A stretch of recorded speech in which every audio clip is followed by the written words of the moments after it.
के टीचर बोल रहे हैं ना, जो क्वेश्चन को अटेंड नहीं करो उस पे हैशटैग बना तो आप लोग सर्कल करना है। हाँ सर्कल करना है उसको। हैशटैग बोले तो वो बोले थे हमें सर्कल करने के लिए, बोला जितना हम बता रहे उतना करो। ऐसे पूछने मन नहीं करता है मेंटल सेल्फ। वो क्या बताऊं मैं।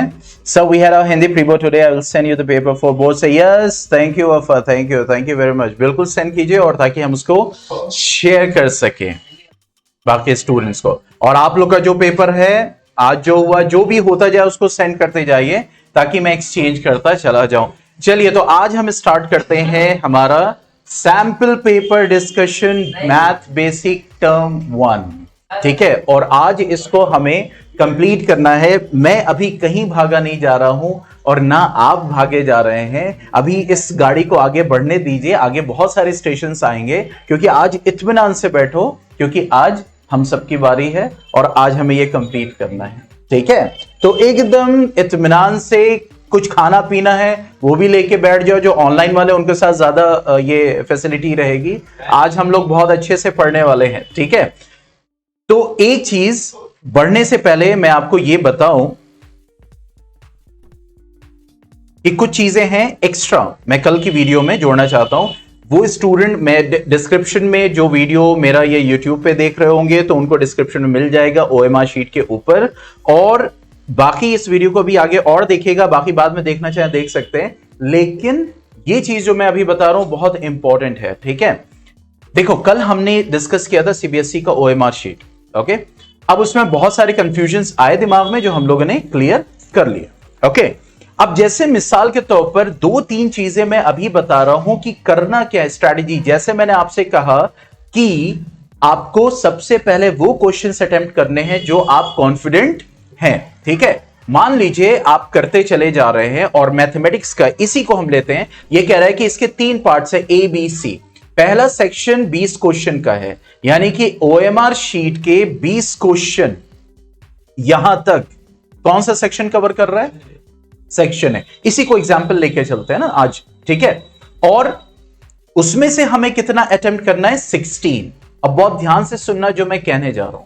मान लीजिए आपने 16 के 16 अटेम्प्ट कर लिए, मतलब 16 में और कितने छोड़ सकते हैं आप, 4, ठीक है। 4 से ज्यादा नहीं छोड़ी, नहीं तो बेवकूफ, मैं पहले कह चुका हूं उसको, क्योंकि नेगेटिव मार्किंग नहीं है। इसका मतलब पहले सेक्शन ए में आपके पास 4 क्वेश्चंस का मार्जिन है, बचा हुआ है, वो अनअटेम्प्टेड। तो वो जो आप अनअटेम्प्टेड करोगे ना, वो शुरू में ही नहीं लगा देना, शुरू में ही मत लगा देना अनअटेम्प्टेड। क्यों? और दूसरा जिसमें कॉन्फिडेंट हो, जैसे इसका 2 का ए है, ठीक है। ये थोड़ा बाहर निकल गया, इसको मत कॉपी करना, मतलब जैसे बताया कल वैसे ही करना। लेकिन यहां पे 2A है और ये जो बॉक्स है इसमें भी फौरन मत लिख देना, चाहे कॉन्फिडेंट हो चाहे नहीं हो, कमेंट, ठीक है। ये बॉक्स आप कब फिलअप करोगे, लास्ट में। लास्ट का मतलब ये नहीं है कि लास्ट में क्वेश्चन आपके छूट रहे हैं और ये बॉक्स वाला भी छूट जाए। लास्ट का मतलब है आपने क्वेश्चन टाइम से पहले कंप्लीट कर लिया। ये नहीं है कि लास्ट के 2 मिनट बचे, सर प्लीज मैम बॉक्स भरना है, बॉक्स भरना है, ये नहीं करना है। You have to take the margins, ठीक है। मार्जिन्स मतलब आपके पास टाइम सफिशिएंट होना चाहिए। जैसे मैं मैथ्स के ले रहा हूं, कितने टोटल क्वेश्चंस करने, 16, 8, यानी कि 40 क्वेश्चंस। तो 40 क्वेश्चंस को अटेम्प्ट करने के बाद आपके पास टाइम सफिशिएंट हो इस बॉक्स को मार्क करने के लिए। If you are in fear कि यार बाद में जो है कहीं ऐसा ना हो छूट जाए, क्योंकि बॉक्स में ही होगा तभी क्या होगा, मार्क होगा, ठीक है, तभी वो रीड करेगा। तो इस वजह से अगर आपको ये लगता है तो साथ में आप बॉक्स में लगाते जाइए जो कॉन्फिडेंट है। लेकिन जो डाउट वाले हैं उनको छोड़ दिए। जैसे मैंने 5th का बी लगाया, but it's still I am in doubt, तो मैं अभी बॉक्स को फिल नहीं करूंगा। अब आपने 20 क्वेश्चंस में से 16 अटेम्प्ट कर लिए। अब 21 से आपका क्या शुरू हो जाएगा, सेक्शन बी, ठीक है। अब ये जो अनअटेम्प्टेड है, अभी अनअटेम्प्टेड में आप नहीं लगाओगे कुछ भी, क्लियर। अब आप रिवीजन करते हो, 16 के 16 आपने देखो, अरे यार ये जो 16th क्वेश्चन था, मान लो ये वाला आपने लगाया, यहां पे ये 16th क्वेश्चन, मान लो आपने लाइन से सारे कर दिए फॉर एग्जाम्पल, और ये ए था और यहां पे ए भी आपने क्या लिख दिया, मार्क कर दिया। अब जब रिवीजन कर रहे हैं तो आपने देखा ये जो 16th क्वेश्चन, अरे ये तो बी है यार, और मैं एकदम कॉन्फिडेंट हूं ये बी है, तो ये 16 तो गलत हो गया ना। 16 गलत हो गया ना। अभी भी 4 क्वेश्चन का आपके पास इस सेक्शन में मार्जिन है, तो आपको क्या करना है इस पे, यस, ये अब अनअटेम्प्टेड काउंट हो जाएगा। पॉइंट समझ में आया? लिखा हुआ है तब भी। हाँ, अनअटेम्प्टेड काउंट हो जाएगा। अब जो भी 17, 18, 19, 20, मैं एक एग्जांपल दे रहा हूं, 17, 18, 19, 20 से आपने कहा ये 19, ये तो गलत हो ही गया मेरा, ये तो गलत हो ही गया, लेकिन मुझे तो 16 के 16 चाहिए ना सेक्शन ए में से, ठीक है। तो अब मुझे लगा 18 एकदम कॉन्फिडेंट है, तो इस वजह से मैं अब 18 को मार्क करूंगा। मान लीजिए 18 का बी था, कॉन्फिडेंट हूं, और ये बी, तो ये जो 18th क्वेश्चन है ये आपका 16th क्वेश्चन रीड हो जाएगा। पॉइंट समझ में आ गया? जो अभी मैंने बताया है कि आपने अटेम्प्ट कर दिया 20 में से 16, रिवीजन जब कर रहे थे तो पता चला कि अरे यार 16वां गलत हो गया मेरा, ठीक है, तो इस पे कर दो अनअटेम्प्टेड पे, तो ये आपका अनअटेम्प्टेड काउंट होगा। और फिर वो जो 16th क्वेश्चन है उस सेक्शन ए का, जो बाकी बचे हुए 4 हैं उसमें से अटेम्प्ट कर दो, और जब एकदम तुम फाइनल हो जाओ, दिस इज इट, ठीक है, तब जो बचे हुए अनअटेम्प्टेड हैं 4 या 3 जो भी बचेंगे, अब वो आपको क्या कर देना है, सर्कल कर देना है, और वो भी लास्ट में। क्या चीज? इस सेक्शन ए में 20 में से 16 करने हैं ना, तो आपने 16 कर लिए क्वेश्चन, तो 16 वाला गलत हो गया, तो इस सेक्शन में 15 क्वेश्चन अटेम्प्ट हुए ना आपके, तो इस 16 को मशीन रीड ना करे, इसलिए यहां पे अनअटेम्प्टेड लगाना है। तो जैसे ही अनअटेम्प्टेड लगाया तो इस सेक्शन में अब कितने आपके 15 ही क्वेश्चन है, तो वो 16वां आप उन बचे हुए 4 में से कोई एक कर दीजिए अगर आप श्योर हो, या वो 16th, ठीक है, उस सेक्शन में। कोई डाउट यहां तक? लगा दिए सर, नहीं करना है, फिर याद आया नहीं, फिर नहीं, वो अनअटेम्प्टेड ही काउंट होगा। अगर आपने यहां पे लगा दिया, इसलिए फिर अनअटेम्प्टेड पहले करना ही नहीं है, मतलब वहां पे वो निशान हैशटैग वाला लगाना ही नहीं है, बाद में आप लगाओगे ना लास्ट में, वो क्योंकि लगा दिया तो फिर आपने तो ब्लॉक कर दिया अपने आप को, कोई ऑप्शन ही नहीं छोड़ा। अब जब बचेगा लास्ट में तो आप उसको अनअटेम्प्टेड में, क्योंकि अगर आप जैसे मान लो ये अनअटेम्प्टेड लगा दिया, अब आप इसको अटेम्प्ट भी करोगे तब भी ये अनअटेम्प्टेड काउंट, यस, रिवाइज करने के बाद उसको लगाना है, ठीक है, ये चीज ध्यान रखिए। चलिए तो हम स्टार्ट करते हैं हमारा सैंपल पेपर डिस्कशन। अब किसका इसका बेसिक है यहां पे, बेसिक, अरे वाह, बेसिक वालों के तो बहुत मौज आने वाली है, क्योंकि जाहिर सी बात है बेसिक है तो बेसिक पेपर होगा, ठीक है, और बहुत इजी पेपर आने वाला है। एडवांस जो स्टैंडर्ड है वो भी बहुत मुश्किल नहीं आने वाला है, जैसे कि आपने देखा, बस उसमें थोड़े से कॉन्सेप्ट्स को आपको, यस, एक्सरसाइज कॉन्सेप्ट्स की करनी है एज पर द पेपर। क्या चीज? स्टैंडर्ड का फायदा यही है कि आपको मैथमेटिक्स कंटिन्यू करना है तो आपको स्टैंडर्ड पास करना है, सिंपल, ठीक है। चलिए अब आते हैं क्वेश्चन नंबर 1 पे।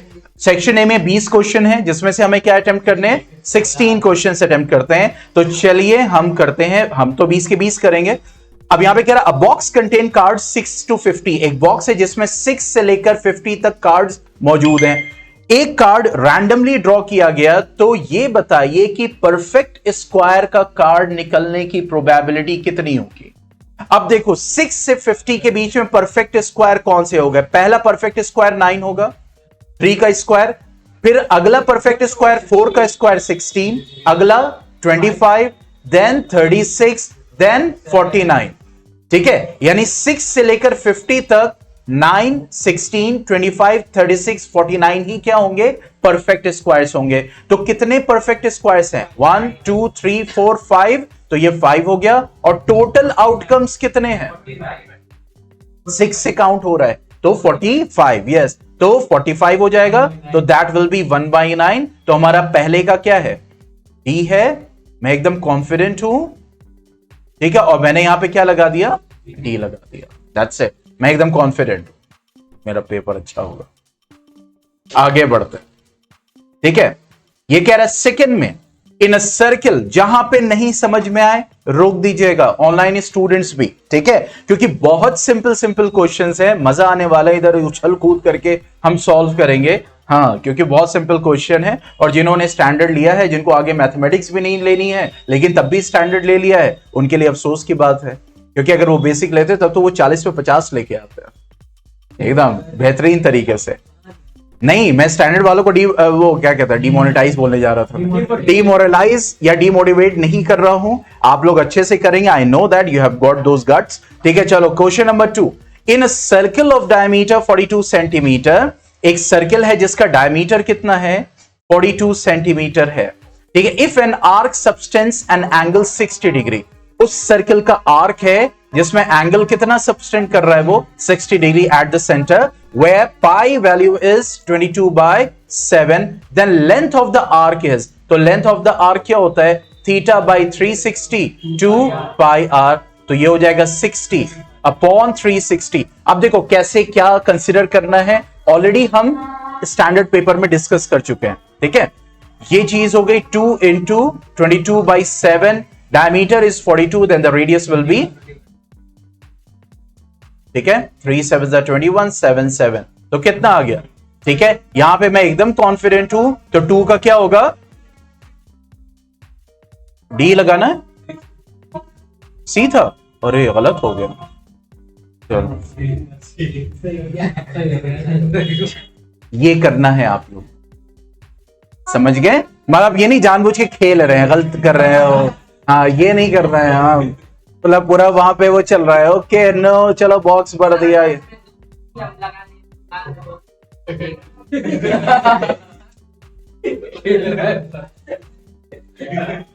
रॉन्ग मेथड कल बताया ना, अगर आपने 2 लगा दिया, मैंने यहां पे ये भी लगा दिया, अगर यहां पे सी भी लिख दिया, तो ये किस में कंसिडर किया जाएगा, रॉन्ग में कर। इसीलिए मैं कह रहा हूं, अगर इस टाइप का हो गया है और आपके पास क्वेश्चंस के मार्जिन हैं, मतलब आपके पास बैकअप में क्वेश्चन बचे हुए हैं, तो इसको आपको क्या कर देना है, अनअटेम्प्टेड कर देना। मतलब भैया रीड ही मत करो भैया, ओएमआर मशीन इसको छोड़ दो, आगे वाला कर। फुल नंबर जब वो है निकाला है, वहां पे सेंटर भी लिखा होगा।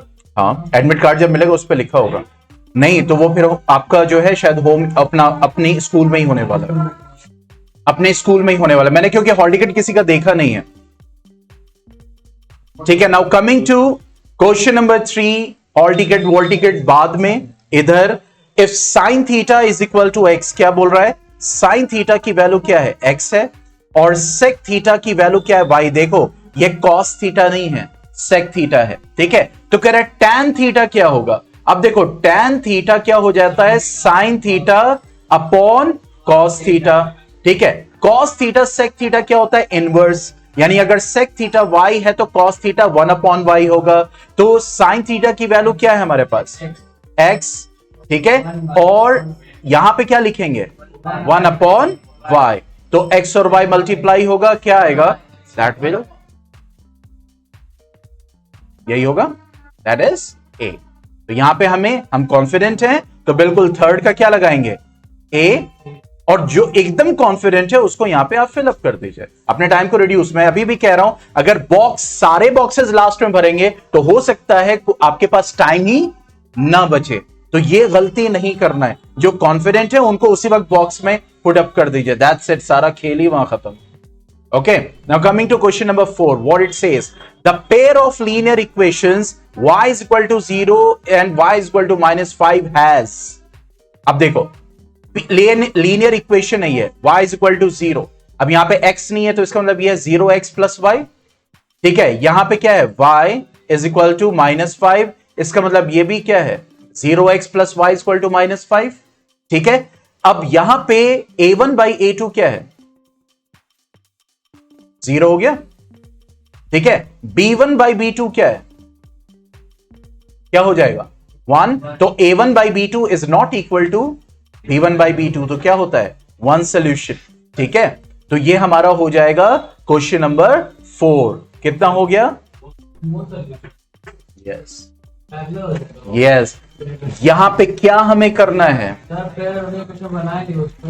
नहीं, वो that is the different thing. यहां पे क्या बोल रहा है, the linear pair of linear equation y is equal to 0, सब yes sir yes sir yes sir, y is equal to -5, ये सब दिया हुआ था।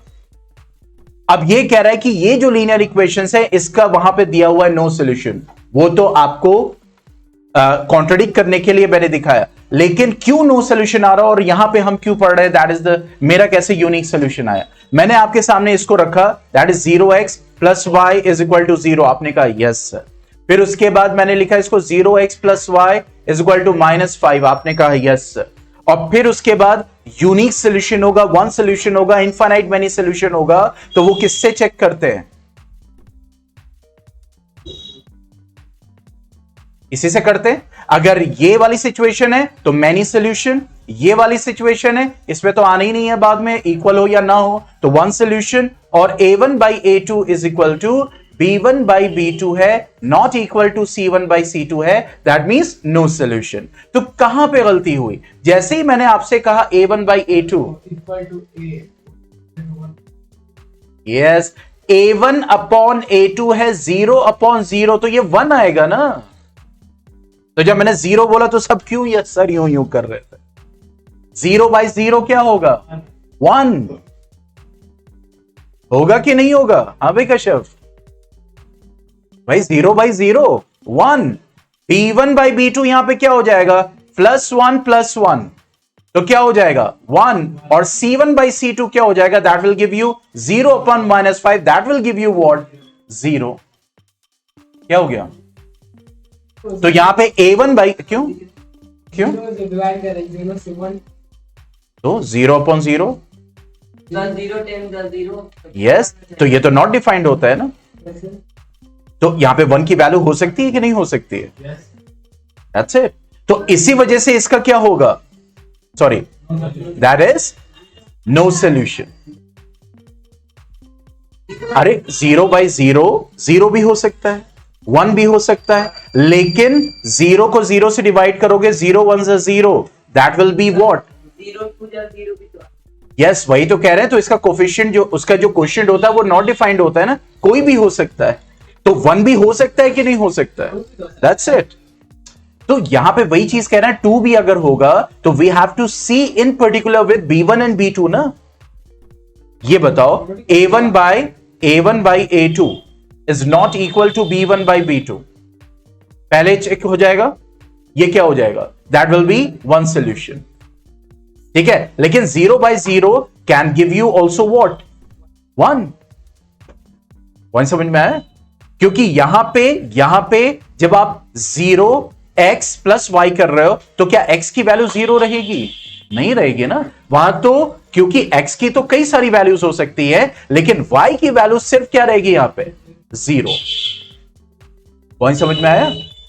ठीक है, देखो क्या है, 0x plus y is equal to 0, that mean 0x is equal to -y, यही मतलब हुआ ना। That is y is equal to -0x। इस कंडीशन में क्या है? ठीक है, तो that's why it's will give you what? That is the no solution in simple words, that's it. ठीक है, ग्राफ से भी कर, यस, ग्राफ से भी कर सकते हैं बिल्कुल। जैसे देखो, वही मैं बता रहा हूं नेक्स्ट। जैसे y इज इक्वल टू 0 है, y इज इक्वल टू 0 है, मैंने यहां पे कार्टेशियन प्लेन बनाया, this is x, this is x dash, this is y, this is y dash. y is equal to 0 का मतलब क्या हो गया? Line will be parallel to x axis, ठीक है। y 0 है, इसका मतलब जो लाइन है वो x एक्सिस पे ही कोइंसिडेंट है, ठीक है। नेक्स्ट क्या कह रहा है? y is equal to -5, that means line is parallel to x axis and on the negative side इधर कहीं होगा। तो देखो क्या दोनों मीट कर रहे हैं, ये दोनों पैरेलल है, दैट्स इट, ठीक है। तो इसका मतलब यहां पे क्या हो जाएगा? That is no solution. Got the point? Good evening, good evening. Fifth का आंसर 1/3 है। अच्छा, ओके ओके साउथ, ठीक है। Now coming to the next, that is fifth one. What it says, a fair die is thrown once, पासा फेंका गया एक बार, कितने आउटकम्स आएंगे? 6, 1 2 3 4 5 6, okay. The probability of even composite number, मैंने उस दिन बताया था कॉम्पोजिट नंबर क्या होते हैं? जिसके बाद 2 से ज्यादा फैक्टर्स। तो इवन कॉम्पोजिट नंबर कौन सा हो गया? 4 and 6, दैट इज 4। 2 क्यों नहीं है? 2 प्राइम है, यस, 2 क्या है? प्राइम है, इस वजह से 2 यहां पे नहीं लेंगे, तो 4 हो गया, और कौन सा हो गया? 6, तो that will B 2/6, that means 1/3। अरे तो कॉम्पोजिट ही तो लेना है सर, आप बोले तो मतलब 2 हो सकता है। तो वही कह रहे हैं 2 क्यों नहीं लेना है? अरे तो काउंटर करते हैं कि नहीं क्वेश्चन? अतः अभी मैंने किया यहां पे A1/A2 तो सब यस सर कर रहे थे ना, तो मेरी क्या रिस्पॉन्सिबिलिटी, मैं तो करूंगा ना काउंटर क्वेश्चन कि पता है कि नहीं पता है। ठीक है, okay, now coming to the next, that is question number 6। Shweta, yes, question mark क्यों?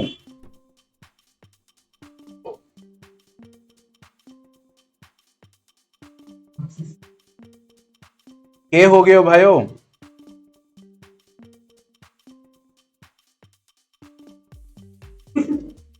नहीं नहीं, नेट आ रहा है।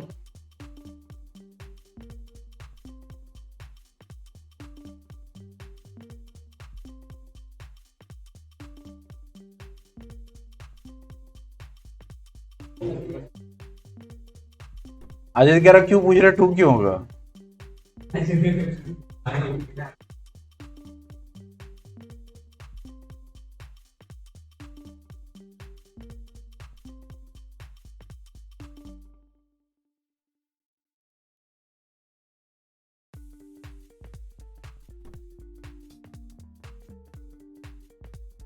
सर यही है, हम आ गए। स्क्रीन दिख रही सबको, पेपर दिख रहा है?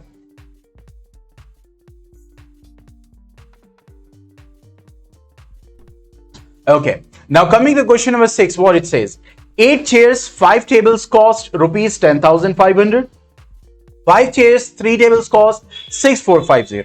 The cost of each chair. ठीक है, तो जाहिर सी बात चेयर को हमने मान लिया x और टेबल को मान लिया y। अब यहां पे जब हम इक्वेशन बनाएंगे तो क्या हो जाएगा? 8x plus 5y is equal to 10,500। और आगे क्या बोल रहा है? बस हमारा ध्यान किस पे होना चाहिए? x पे, x ही कैलकुलेट करना है। ठीक है, और दूसरा क्या हो जाएगा? 5x plus 3y is equal to 6,450। ठीक है, अब यहां पे हमें क्या करना है? देखो, जब किसी को एलिमिनेट, देखो यहां पे कम टाइम कब लगेगा? हमें चाहिए चेयर यानी x, मतलब y तो चाहिए ही नहीं ना, तो हम किसको बैलेंस कर दे ताकि हम y को हटा दें? y को, क्योंकि y चाहिए ही नहीं यहां पे। ठीक है, तो जब हम मल्टीप्लाई करेंगे तो इसको किससे और इसको किससे? 5 से। What we are going to get, that is 24x plus 15y is equal to, यही आएगा, यही तो आएगा। ओके, तो यहां पे आ जाएगा 25x plus 15y is equal to कितना? 32,250। ये आ गया। अब यहां पे हम मेथड, ठीक है, क्योंकि प्लस प्लस सब थे तो मैंने माइनस किया, ये कैंसिल आउट हो जाएगा। 24 माइनस 25 क्या हो जाएगा? माइनस x, और इसको जब माइनस करेंगे यस तो माइनस 750। x कैंसिल, तो x की वैल्यू कितनी आ गई? That is 750। तो हमारा 6 का आंसर क्या हो जाएगा? यस, 6 का आंसर हो जाएगा एकदम सही, दैट इज A 750। और यहां पे हम लिख देंगे ए ही यार, ऐसा ना ए ही है। ठीक है, ओके, तो देखो यहां पे सिर्फ चेयर पूछ रहा था, इसलिए हमने अपना टाइम सेव किया। हमने किसको बैलेंस किया? y को। ठीक है, coming to the next one.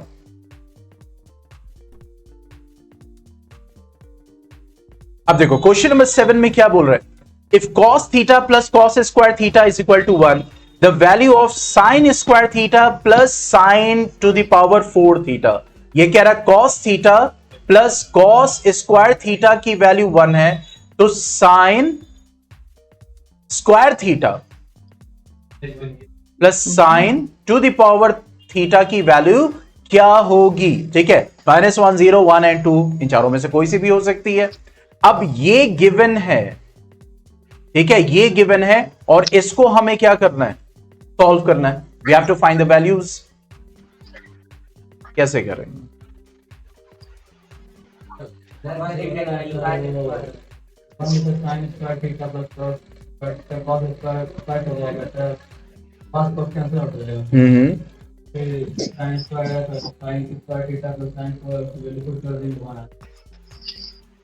Okay, Saud कह रहे हैं 0 लो, तुमने कहा 1 और साउथ कह रहे हैं 0। करेंगे क्या? वो तो आंसर तो देख ही लिया होगा, या फिर यहां पे स्ट्रैटेजी, जैसे ये बता रहे स्ट्रैटेजी, मुझे स्ट्रैटेजी समझना है। यस, बिल्कुल, हाँ,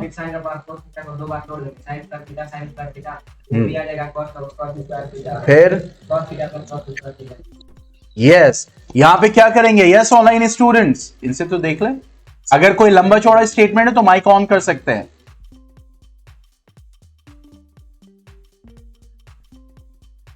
हाँ भाई जल्दी बताओ।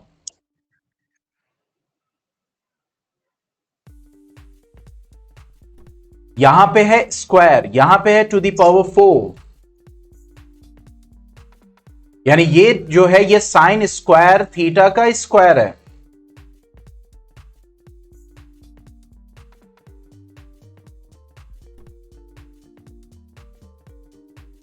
यस ऑनलाइन स्टूडेंट्स,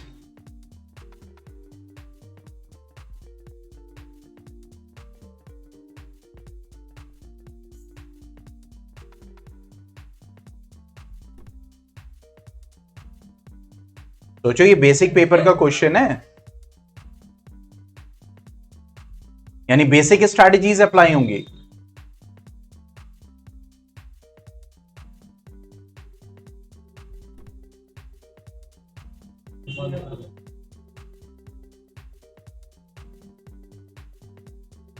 अरे कहां गए, कुछ तो बोलो।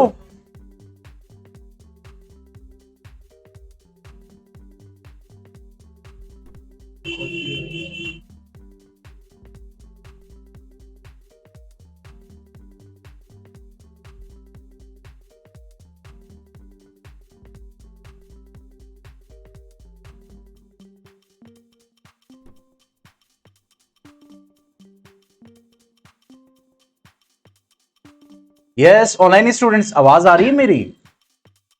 सब एकदम शांत बैठे हुए हो? तो हमें पता चली, इसकी वैल्यू तो पता चली कि साइन स्क्वायर थीटा की वैल्यू क्या है। तो अब देखो ये जो 1 यहां पे है, इसको हम ऐसे लिख सकते हैं,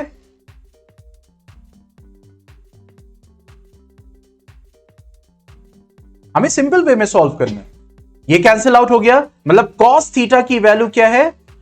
साइन स्क्वायर थीटा। अब यहां पे इसको ले आओ, चलो भाई इधर, ये हो गया sine square theta plus sine to the power 4, sorry sine to the power 4 theta. Sine square theta की जगह हमने क्या लिख दिया? Cos theta. Sine to the power 4 theta मतलब साइन स्क्वायर थीटा का स्क्वायर, और इसकी जगह वापस हमने क्या लिख दिया? तो ये हो जाएगा हमारा कॉस स्क्वायर थीटा, और इसकी वैल्यू ऑलरेडी क्वेश्चन में क्या दी हुई है। That's it. नहीं कह तो रहे थे भाई, लेकिन सबके सामने लाना तो जरूरी है। कोई डाउट इसमें? किसी को कोई डाउट अभी भी है? तो इन स्ट्रैटेजीज को पहचानना है, इसीलिए मैं दोनों सैंपल पेपर्स को डिस्कस कर रहा हूं। शायद कुछ स्कूल्स में तो दोनों हुए भी नहीं होंगे, नहीं हुए ना। अब देखो हर क्वेश्चन से कुछ ना कुछ सीखने को मिल रहा है, स्ट्रैटेजी समझ में आती हैं कि करना क्या होगा। अगर हम फंस जाएंगे ऐसे तो आगे क्या करना होगा। और हमेशा याद रखो कि कुछ ना समझ में आए तो जो गिवन इंफॉर्मेशन है ना, उसी पे लगातार फोकस करते रहो, you will get the solution. आगे बढ़े, कर लिया या आगे बढ़े बताओ?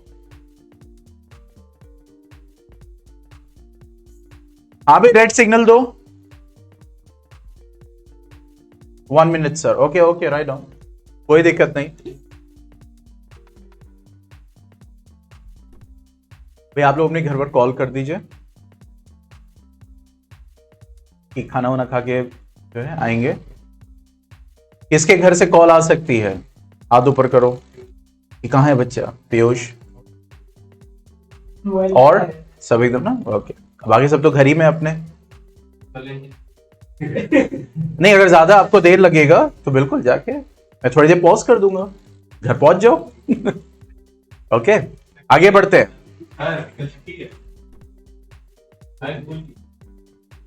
मिशेल कर रहे मेरे, खुद घर से बैठ के क्लास कर रहे मेरे। चलो भाई आगे बढ़ते हैं। मिशन पर जाना चाहिए था।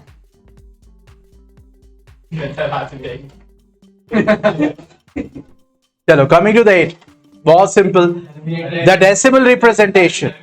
यस, क्या चीज? हाँ हाँ, रिपीटिंग नॉन रिपीटिंग, अरे वो टर्मिनेट आप बोले अलग अलग नहीं देगा। तो नॉन टर्मिनेटिंग कुछ होते ही, नॉन टर्मिनेटिंग के साथ कोई ना कोई एक होगा। ठीक है, तो यहां पे ये कह रहा है कि 2 to the power 3 terminating, non terminating, उसका रिपीटिंग है, नॉन रिपीटिंग है, तो उसको देखने के लिए हमें क्या चाहिए? डिनोमिनेटर 2 और 5 का ही कॉम्बिनेशन है, तो इसका मतलब सीधा सीधा ये क्या होगा? टर्मिनेटिंग होगा। That's it. ठीक है, क्योंकि यहां पे क्या है? 2 और 5 का कॉम्बिनेशन, प्राइम फैक्टर। आप समझ में आ गया कि नहीं? टर्मिनेटिंग का तो एक बार में हो गया, नॉन टर्मिनेटिंग होगा तो मुझे रिपीटिंग नॉन। अरे अगर मान लो कि यहां पे into 7 होता और ये नॉन टर्मिनेटिंग रिपीटिंग होता, तो जब ये है बाकी के ऑप्शन से तुम्हें क्या मतलब? वो भी नॉन टर्मिनेटिंग, वो पहले तो नॉन टर्मिनेटिंग है, उसके बाद कौन सा होगा?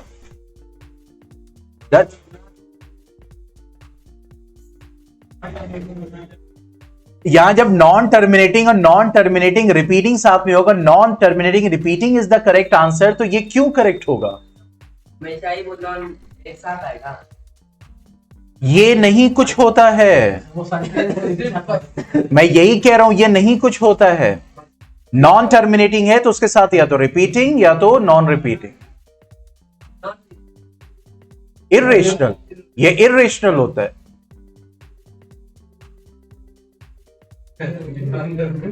चलो आगे बढ़ते। Now coming to question number 9, the LCM of, अब देखो यहां पे दोनों नंबर्स सेम है, तो जब, हाँ यस सर सब कह रहे हैं, कहां सेम है? हाँ, यानी प्राइम फैक्टर सेम है लेकिन पावर्स अलग अलग है। तो एलसीएम क्या होता है? एलसीएम उनका, यानी जो कॉमन होते हैं उनका हाईएस्ट पावर, यानी कि यहां पे कौन सा होगा? ठीक है, और यहां पे कौन सा होगा? तो कौन सा हो जाएगा? ठीक है, that is 2 to the power 3 and 3 to the power 3। Point समझ में आ गया? ये आ गया? ठीक है, चलो अगर मुझे इसका एचसीएफ निकालना होता तो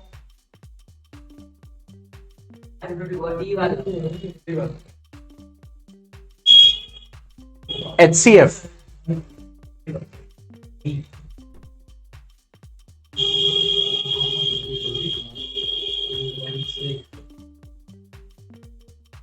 यस, अगर एचसीएफ निकालना होगा, हाँ, तो यहां पे क्या करते हैं? यस, जो कॉमन होता है एलसी। अच्छा ये भी याद रखिएगा, मान लीजिए यहां पे इंटू 1 होता, मान लीजिए 7 होता और 3 होता नीचे, मान लो नहीं 4 होता, नहीं कोई और ले लो 5, ठीक है, और यहां पे ले लिया 7। तो अब यहां पे एलसीएम क्या हो जाता है? जो कॉमन है उसका हाईएस्ट पावर और जो बचे हुए हैं वो भी क्या होंगे? मल्टीप्लाई होंगे। ठीक है, और एचसीएफ क्या क्या लेंगे? जो कॉमन होगा उसका बस कॉमन लेंगे। इसी का एचसीएफ क्या होगा? ये तो एलसीएम निकाला है ना।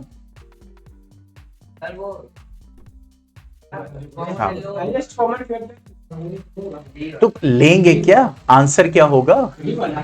यस, ठीक है, यस। अब आते हैं next, coming to question number 10, the HCF of 2 numbers is 18, यानी एचसीएफ क्या दिया हुआ है? 2 नंबर्स का 18 दिया हुआ है, और उन 2 नंबर्स का प्रोडक्ट क्या दिया हुआ है? 12960। तो एलसीएम निकालना है, तो हम ये जानते हैं कि LCM into HCF will give you the product.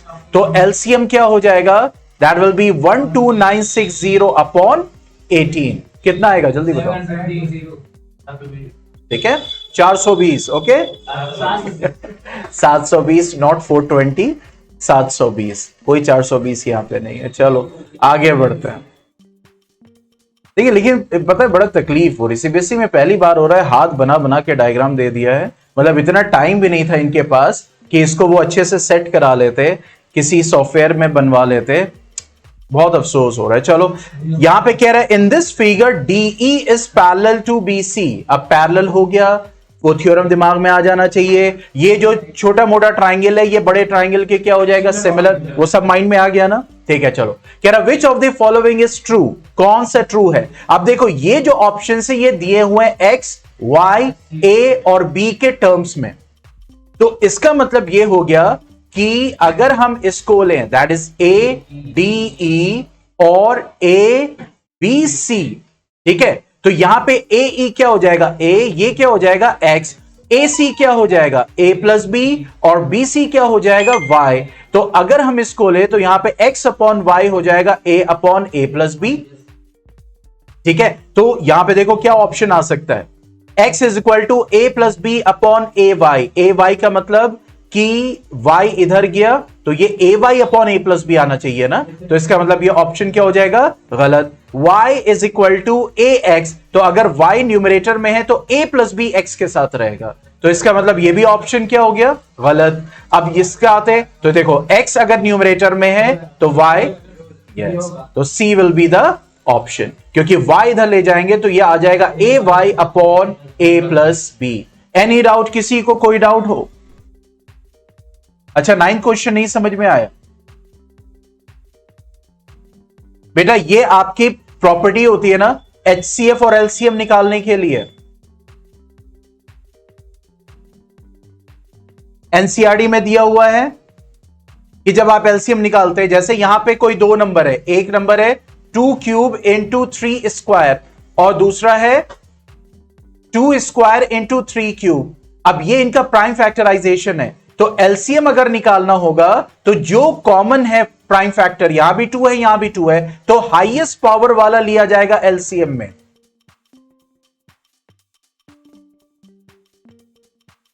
ठीक है। और यहां 3 और 3 कॉमन है तो इसमें भी हाईएस्ट पावर वाला, तो इस वजह से एलसीएम क्या हो जाएगा 2 इंटू 3। Okay understood. ओके चलिए आगे बढ़ते क्वेश्चन नंबर 12 पे। देखो क्या बोल रहा है क्वेश्चन नंबर 12, ये कह रहा है the coordinates of the point P dividing the line segment AB internally in the ratio. तो कोऑर्डिनेट्स चाहिए, m1:m2 क्या है 2:1। तो अगर x हमें निकालना है तो देखो अब यहां पे x की वैल्यू 2 है, यहां पे 3 है और यहां पे 4 है। तो अगर x की वैल्यू 4 आ जाती है तो b और c में से कोई एक होगा, हमें y तक जाना पड़ेगा। लेकिन x की वैल्यू अगर 2 या 3 आ जाती है तो y कैलकुलेट करने की जरूरत नहीं है। तो सीधा हम यहां लिखेंगे m1x2 plus m2x1 upon m1 plus m2। तो m1 क्या हो जाएगा 2 into what is x2 4 plus what is m2 1 और व्हाट इज x1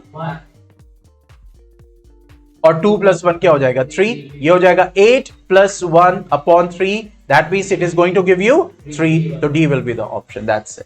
अगर 4 होता तो फिर हम y तक भी कैलकुलेट करते, तो y कैलकुलेट करने का टाइम यहां पे बच गया। इसी तरीके से हमें छुटपुट तरीके से कंजूसी से टाइम को बचाना है, ठीक है। इररिलेवेंट टाइम को स्पेंड नहीं करना है।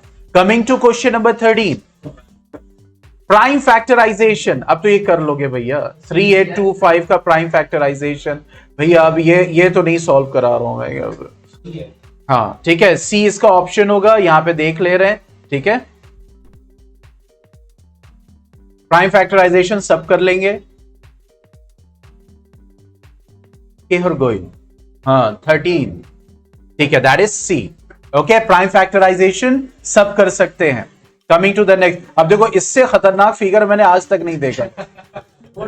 मतलब ऐसा लग रहा है अली ने बना दिया है या किसी छोटे बच्चे ने बना दिया वाकई। और देखो ये डी जो है ट्राइंगल के करीब दिख रहा है, मतलब इतना बड़ा डी है कि ट्राइंगल भी छोटा पड़ रहा है उसके सामने। ये किसने बनाया? मुझे लग रहा है कि जो भी होंगे उन्होंने फिगर बना, बच्चे को दे दो बेटा ये फिगर जरा बना दो, हाथ बहुत दर्द कर रहा है आज, वही वाला हाल है यहाँ पे। थोड़ा सा मुझे जूम करने दो यार, वाकई नहीं भैया मैं तो एकदम साफ कह रहा हूँ, मुझे बड़ा हाँ मतलब दिस इज व्हाट। अच्छा एक और चीज, जब मैंने वो वाला पॉइंट उठाया ना कि फिजिक्स के क्वेश्चन वाला, तो लोग अरे गलती हो जाती है, तो स्टूडेंट से भी गलती हो जाती है, स्टूडेंट से भी गलती हो जाती है। Why to cut marks of students then? क्या स्टूडेंट इंसान नहीं होते? नहीं, वो जो लॉजिक प्रेजेंट किया जा रहा है ये है कि गलती अगर हो जाती, गलती हो जाए तो स्टूडेंट भी गलती कर, दे दो मार्क्स। यहां तो पता चला आंसर गलत है तो पूरा उठा के, यस 5 मार्क्स का है तो पूरे 5 गए बेचारे के। वो जाके वहां तकिए में मुंह छुपा के रो रहा है कि मेरे 5 मतलब 4.5 कम से कम आ जाने चाहिए थे, इतनी मेहनत किया उसने। ठीक है, तो यहां पे वही चीज है कि ये फिगर में क्या, मैं बताऊं ये क्या इन्होंने बनाया है, थीटा। अब इससे आप अंदाजा लगाओ जो हमारा साइंस का फिजिक्स का है तो वो वैलिड वो ऑब्जेक्शन है। ठीक है, जब ये हो सकता है तो पता नहीं क्या क्या हो सकता है। चलो अब ये कह रहा है in the figure given below. चलो अल्हम्दुलिल्लाह यहाँ पे ये चीज है कि भाई 90 डिग्री दिख रहा है। ठीक है, नहीं तो ये भी पता चलता कहीं कोई एंगल तो नहीं है। हाँ, तो एडी क्या हो गया 4 centimetre, BD is equal to 3 centimetre. अगर मैं पहले इसको देख लेता ना तो मैं पहले से एक बना लेता, समझ रहे हैं, लेकिन चलो कोई बात नहीं। सीबी क्या हो गया 12 सेंटीमीटर, देन कॉट थीटा हमें निकालना है। अब देखो कॉट थीटा की हमें क्या चाहिए, वैल्यू चाहिए। कॉट थीटा की वैल्यू के लिए मुझे क्या चाहिए, या तो हाइपोटेन्यूज या तो परपेंडिकुलर। तो जब ये 90 डिग्री है तो ये वाला ट्राइंगल जब 90 डिग्री है तो इस ट्राइंगल एडीबी का ये हाइपोटेन्यूज होगा। तो AB क्या आ जाएगा, AB will be under root 4 square plus 3 square. जल्दी बताओ बच्चों क्या होगा, दैट इज 5। तो ये 5 सेंटीमीटर आ गया। कॉट थीटा का मतलब क्या हो गया, दैट इज B/P, यानी थीटा का बेस क्या हो जाएगा BC अपॉन AB, तो दैट विल बी 12/5। कोई डाउट?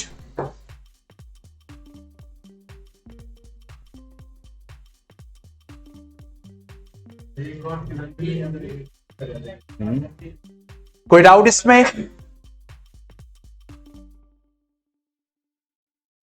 जल्दी जल्दी जल्दी जल्दी जल्दी जल्दी जल्दी जल्दी। आहा क्या खूबसूरत। आप डायग्राम देखिए, मतलब इस कम से कम स्केल यूज कर लेते, मतलब इतनी जल्दी है कि कम से कम, सही बात है, स्केल ही यूज हो जाता। कह रहा find the values of x plus y. तो चलो भाई x plus Y is equal to 12 और x minus y is equal to 8। क्योंकि रेक्टेंगल है हम इसको समझ लेते हैं। ये देखो यार, मतलब ये देखिए टेढ़ा जा रहा है यूं। हाँ मैं यही करूंगा, अभी स्क्रीनशॉट लूंगा जाने के बाद, इसको टैग करता हूं। मतलब रेक्टेंगल इसको आप कह रहे हो एकदम टेढ़ा यूं जा रहा है, वाह साइड। बहरहाल तो यहां पे हम pair of linear equations in 2 variable लगा रहे हैं। क्यों? क्योंकि अपोजिट साइड्स क्या होती हैं, इक्वल होती हैं। तो प्लस वाई कैंसिल, 2x की वैल्यू कितनी आ जाएगी 12, 8 क्या हो जाएगा 20। x की वैल्यू आ रही है 10, x की वैल्यू 10 सिर्फ एक में है, हमें y की वैल्यू तक जाने की जरूरत नहीं है। लेकिन कॉन्फिडेंट हो कि आपका x जो आया है वो करेक्ट आया।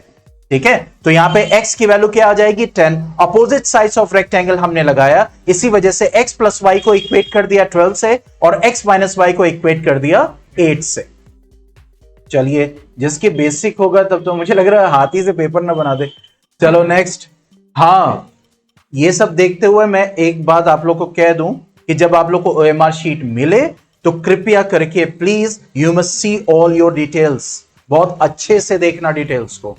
पॉइंट समझ में आया कि कहीं कोई मिस्टेक ना हो। पता चला अदनान अहमद की जगह अदनान खान की कोई आपको ना मिल जाए। यस ठीक है, समझ रहे हो, कश्यप की जगह कोई और कश्यप नहीं, जैसे अगर कोई, हाँ तो ये चीज जरूर से मैं बार बार कह रहा हूं आप लोग को, बहुत अच्छे से अपनी डिटेल्स को, जो प्री फिल डिटेल्स होंगी, हालांकि बहुत अच्छा ऑप्शन है प्री फिल डिटेल्स, लेकिन बहुत अच्छे से देखिएगा उसको। चलिए आगे बढ़ते। In an isosceles triangle ABC, if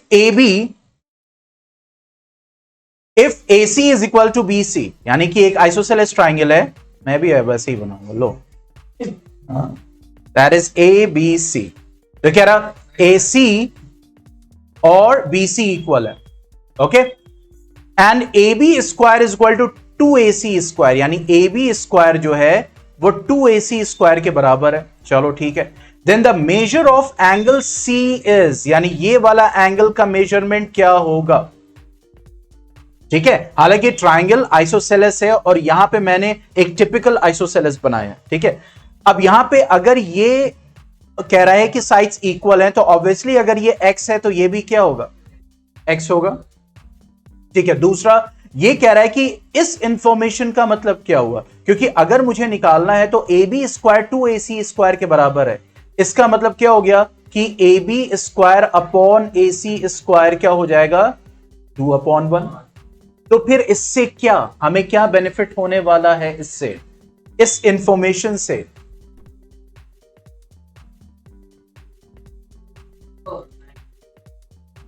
क्या चीज, कहां 90 डिग्री दे रहा है, कहीं पे दे रहा है? अरे आंसर को मारो गोल। हाँ, और AC BC के इक्वल है। यस, यहां पे ये था आपको बहकाने का तरीका। अब यहां पे देखो क्या बोल रहा है, AB स्क्वायर, मैंने क्या बताया, स्क्वायर का मतलब पाइथागोरस, पाइथागोरस यही मतलब है। ठीक है, दूसरा क्या मतलब है कि एरिया ऑफ ट्राइंगल और साइड्स के रेशियो को कहीं से कहीं कनेक्ट कर रहा है। तो यहां पे कोई दो ट्राइंगल की बात तो हो ही नहीं रही है, अकेले एक ट्राइंगल की बात हो रही है, तो 100% ये पाइथागोरस है। लेकिन ऐसा क्या है यहां पे, तो देखो इस इंफॉर्मेशन, मैंने कहा ना इंफॉर्मेशन में आंसर, तो क्या है, AB square is equal to, इसको हम ऐसे लिख सकते हैं, ऐसा लिख सकते हैं। और AC किसके बराबर है, BC के, तो इसका मतलब AB square is equal to AC square plus BC square लिखा जा सकता है।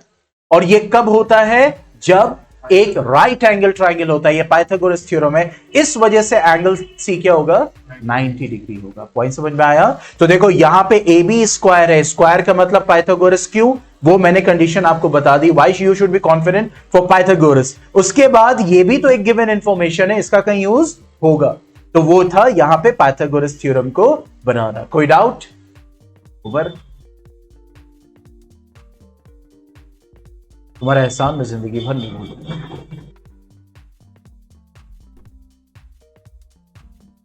समझ में आ गया? कोई डाउट इसमें?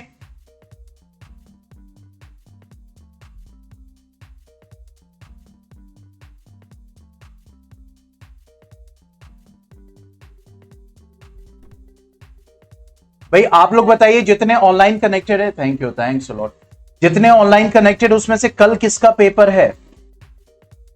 कल पेपर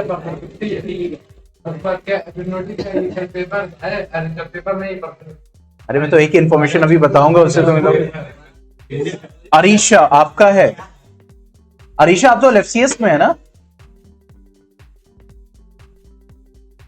तो LFCS में कल पेपर है, कल छुट्टी है। अरीशा ये लोग बैठे हुए हैं LFCS के, ये बता रहे कल छुट्टी है।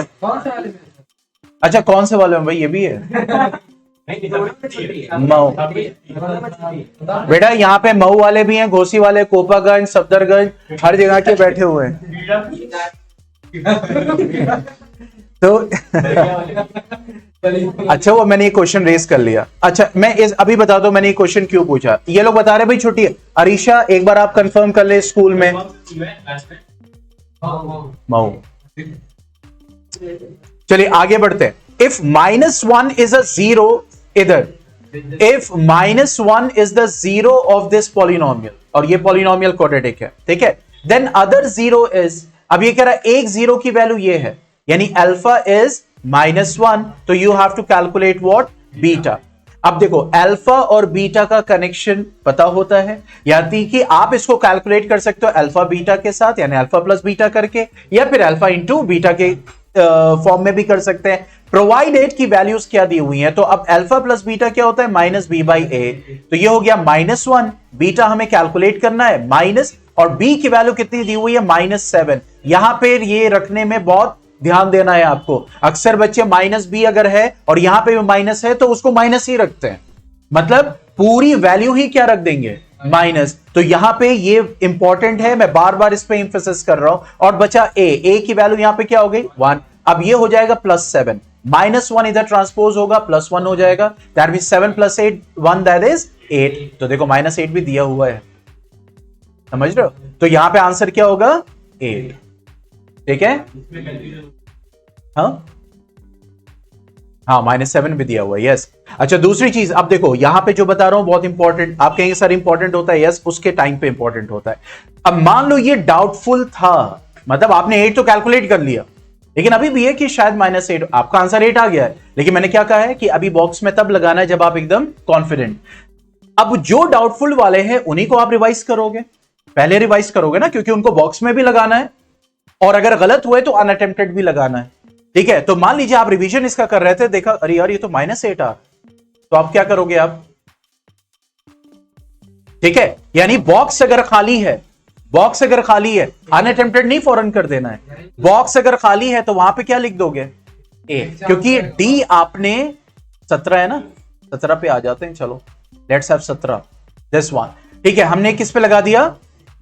अब जब अभी डाउटफुल था, ठीक है, डी पे लगा दिया, ठीक है, -8 भी आ सकता था। ठीक है, तो अब जब रिवाइज करें देखा अरे यार ये तो ए है, तो अब यहां पे ए नहीं करना है, यहां पे क्या कर देना है? ए, दैट्स इट।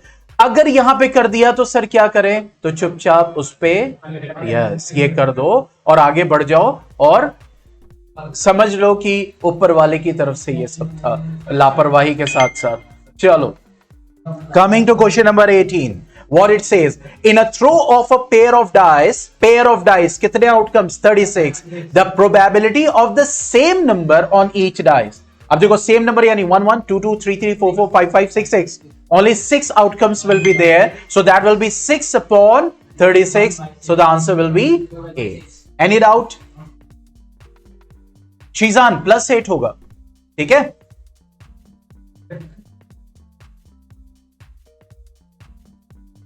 यह समझ में आ गया? Question number 18।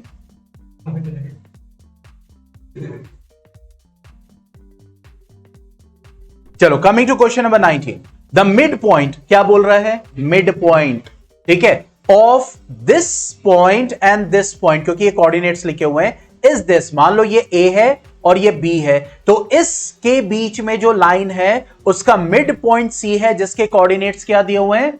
2 और 6। तो कह रहा find the value of P plus Q। Mid point का मतलब ये हो गया 1:1, ठीक है, और x और y की वैल्यू भी आपके पास दी हुई है, ठीक है। तो क्या होता है? दैट इज x क्या होता है? x1 प्लस x2 बाई 2, ठीक है। x की वैल्यू कितनी है? 2 हो गई, 2 इंटू 2 यहां पे क्या हो जाएगा? मल्टीप्लाई, ठीक है। और x1 क्या हो गया? 3p, और x2 क्या हो गया? -2। So what we are going to get, that is 3p -2 इधर आएगा तो क्या हो जाएगा? 6 3p, तो p की वैल्यू यहां पे क्या हो जाएगी? That is 2। p की वैल्यू 3 आ गई, सॉरी 2 आ गई, माई मिस्टेक हो, 2 आ गई। इसको मिटा दूं, देखो यहां पे क्यों हमने स्पेशल केस यूज किया? क्योंकि मिड पॉइंट बोल रहा है, इसका मतलब रेशियो क्या चीज, क्या चीज? बिना लाइन के कैसे निकालोगे? मिड पॉइंट ऑफ सर, ऐसे तो mid point.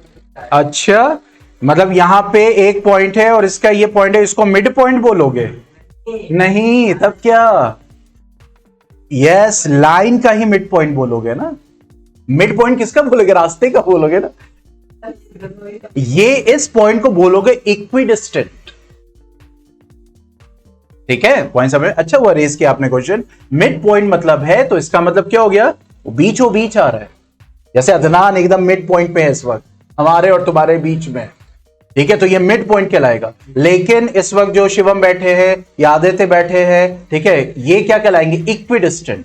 He is equidistant from me and he is equidistant from you. He is not on the midpoint of the path. Okay? इसको मिटाएं तो P की वैल्यू हमारी क्या आ गई? 2। अब Y की वैल्यू चाहिए तो Y क्या हो जाएगा? Y1 plus Y2 by 2। तो Y की वैल्यू कितनी है? 6 इंटू 2 इधर चला जाएगा, मैं स्टेप को बचा रहा हूं, ठीक है। और Y1 क्या हो जाएगा? 4, और Y2 क्या हो जाएगा? 2Q। अब देखो ये हो जाएगा 12 प्लस 4 इधर जाएगा -4, दैट विल गिव यू 8, और 2Q, दैट मींस Q की वैल्यू क्या आ गई? 4। तो P की वैल्यू 2 और Q की value 4 will give you 6। That's it, ठीक है। कोई डाउट?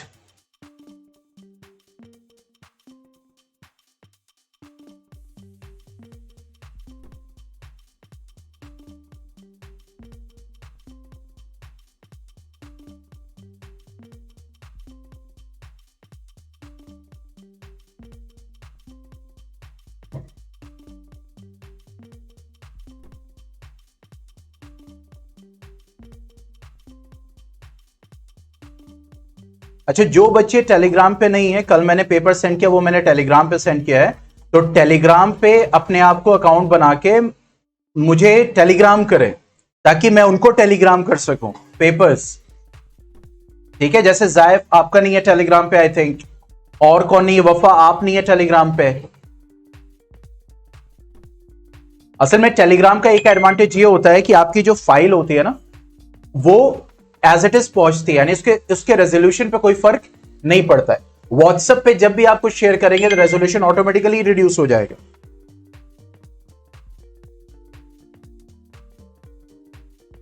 ठीक है, चलिए coming to next question, question number 20। अब देखो यहां पे क्या बोल रहा है, डेसिमल एक्सपेंशन विल टर्मिनेट, क्योंकि अब ये टर्मिनेट करेगा। ठीक है, अब यहां पे ये कह रहा है after how many places of decimals.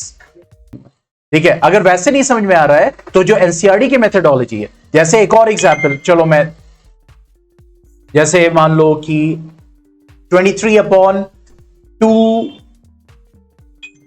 To the power 1 और 5 टू द पावर 2 है।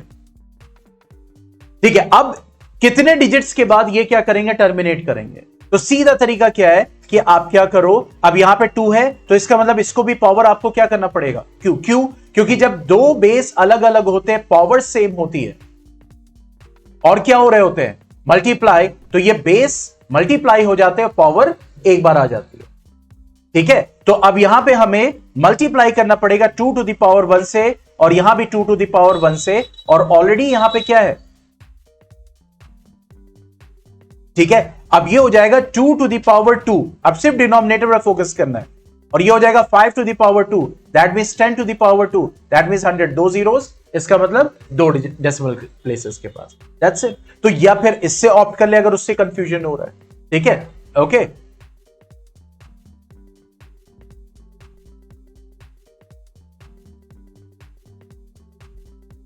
चलो अब आते हैं सेक्शन बी पे।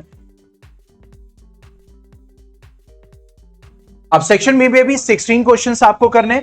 यहां पे क्या बोल रहा है सेक्शन बी में कि the perimeter of a semi circular protractor, protractor क्या होता है, सेमी सर्कल शेप का होता है, उसका रेडियस आर है। तो कह रहा है पेरीमीटर क्या होगा सेमी सर्कुलर प्रोट्रैक्टर का, पेरीमीटर में ये भी काउंट होगा, ये भी काउंट होगा। तो ये क्या होता है, that is 2πr/2, that means pi r, और ये क्या होगा, डायामीटर, तो that means that will give you 2r, तो पाई आर प्लस 2r डायरेक्टली यहां पे दिया हुआ है, दैट्स इट, सॉरी। ठीक है, आगे बढ़ते हैं। कह रहा है कि क्वेश्चन नंबर 22 पे, if probability of an event denotes the probability of an event then, तो हमें पता है कोई भी प्रोबेबिलिटी 0 हो सकती है या फिर उससे बड़ी हो सकती है, लेकिन 1 के बराबर हो सकती है, उससे ज्यादा नहीं हो सकती। ठीक है, तो इसका मतलब यहां पे C option is correct. Okay, बहुत simple question. Coming to question number 23, यहां पे क्या बोल रहा है, in triangle ABC angle B is equal to 90 degree. ठीक है, एबीसी क्या है, एंगल बी 90 डिग्री है, and BD is perpendicular to AC. Okay, तो वही वाला सिचुएशन आ गया। यहां पे क्या होता है, ये 90 डिग्री हो गया, दैट इज एबीसी, और ये भी क्या है, परपेंडिकुलर। तो जो राइट एंगल ट्राइंगल में परपेंडिकुलर आप ड्रॉ कर रहे हो, तो ये दोनों छोटे ट्राइंगल, और छोटे ट्राइंगल बड़े ट्राइंगल के क्या होते हैं, सिमिलर होते हैं। ये हमने थ्योरम पढ़ा था। तो आगे क्या बोल रहा है, if AC is equal to 9 centimetre, AC ये पूरा 9 सेंटीमीटर है यहां से लेकर यहां तक। आगे क्या बोल रहा है, AD इज 3 सेंटीमीटर, ये जो AD है ये क्या है, 3 सेंटीमीटर। ऑब्वियसली DC कितना हो जाएगा, ठीक है। Then BD is equal to, what is BD, ठीक है, BD कह रहा है दिस वन, क्या हो जाएगा। अब देखो यहां पे 90 डिग्री मतलब पाइथागोरस थ्योरम, पॉइंट को समझिएगा। पाइथागोरस थ्योरम के लिए कम से कम 2 साइड चाहिए। अगर BD चाहिए तो कम से कम तुम्हारे पास क्या होना चाहिए, BC या AB होना चाहिए। अब यहां पे सिर्फ तुम्हारे पास क्या है, AC है ना, तुम्हारे पास AB है ना BC है। पाइथागोरस लगा सकते हो, नहीं लगा सकते। दूसरा क्या है, दैट इज सिमिलर ट्राइंगल्स। ठीक है, अब सिमिलर ट्राइंगल में हमें क्या निकालना है, BD निकालना है। पॉइंट को समझिएगा, ठीक है, तो BD इन दो ट्राइंगल्स में क्या है, कॉमन है। पॉइंट समझ में आ गया? ठीक है, अब हमें यह देखना है कि कौन सा एंगल किसके करस्पॉन्डिंग है। यहां पे 9 सेंटीमीटर दिया था जिससे हमने ये 3 और 6 निकाल लिया। ठीक है, अब हमने यहां पे बना दिया ADB 90 डिग्री और ये भी 90 डिग्री। ठीक है, ये भी हमारा क्या होगा, D। अब ये बताओ A के करस्पॉन्डिंग क्या होगा, A के करस्पॉन्डिंग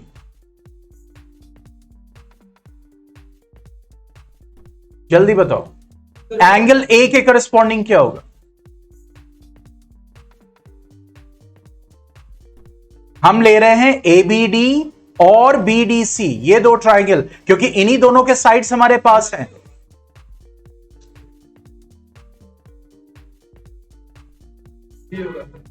एंगल A का करस्पॉन्डिंग B होगा या C होगा? बी होगा। देखते हैं ऑनलाइन स्टूडेंट्स का क्या जवाब है।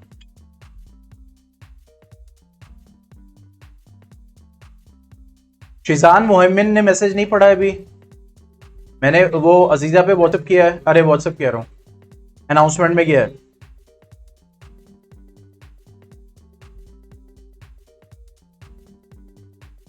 यस, ए का करस्पॉन्डिंग क्या होगा, बी, तो ये वाला क्या हो जाएगा, सी। एडी क्या है, ये ऑलरेडी मैं जब वहां पे पढ़ रहे थे क्लास में बताया था। ठीक है, तो 3 सेंटीमीटर यहां पे दिया हुआ है, बीडी हमें कैलकुलेट करना है, डीसी कितना है 6 सेंटीमीटर। अब देखो, अब ये दोनों सिमिलर हो जाएंगे, तो AD upon BD will be equal to BD upon, यानी AD upon BD will be equal to BD upon DC. तो एडी इंटू डीसी ये हो जाएगा, ये दोनों मल्टीप्लाई हो जाएंगे और यहां पे क्या आ जाएगा, बीडी स्क्वायर, यानी बीडी क्या हो गया, that is under root 18, that means 3√2 centimetre. That is option B. ठीक है, ये वाला। तो यहां पे ये जो दो ट्राइंगल्स होंगे ये सिमिलर होंगे, ये इनका कॉम्बिनेशन होगा। तो हमने एडी निकाल लिया, डीसी। क्यों हम सिमिलर से ही प्रूफ करेंगे, क्योंकि पाइथागोरस के लिए हमारे पास कोई ऑप्शन नहीं बचा है, क्योंकि हमारे पास कोई भी दो साइड नहीं है निकालने के लिए। इस वजह से ये दोनों सिमिलर ट्राइंगल्स होते हैं, ये ऑलरेडी हम पढ़ चुके हैं। और ये याद रखिएगा, ये जो एंगल ए है इस छोटे ट्राइंगल के करस्पॉन्डिंग बी का ये एंगल इक्वल होगा, ये याद रखिएगा। ठीक है, क्योंकि वहां पे तो आपको कुछ प्रूफ तो करना नहीं है, प्रूफ को डायरेक्टली अप्लाई करना है। आगे बढ़ रहे हैं।